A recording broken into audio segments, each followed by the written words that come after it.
हमें उन लोगों को देखना है हमारे मुल्क में who have dared to dream big, and there are many of them. You spoke about education. Roughly 24 million kids don't go to school. A little less than 20 million go to primary schools, and only a third of them make it to secondary school. And this number sort of keeps on going down.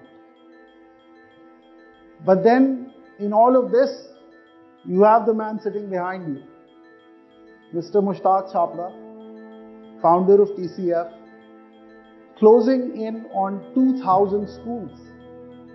It is the largest network of its kind in the world.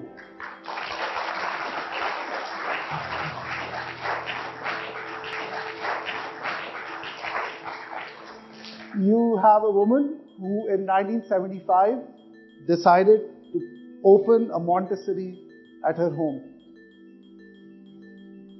Years later, Nasreen Kasuri is the proud owner of Beaconhouse school system, teaching more than 300,000 students in 8 different countries.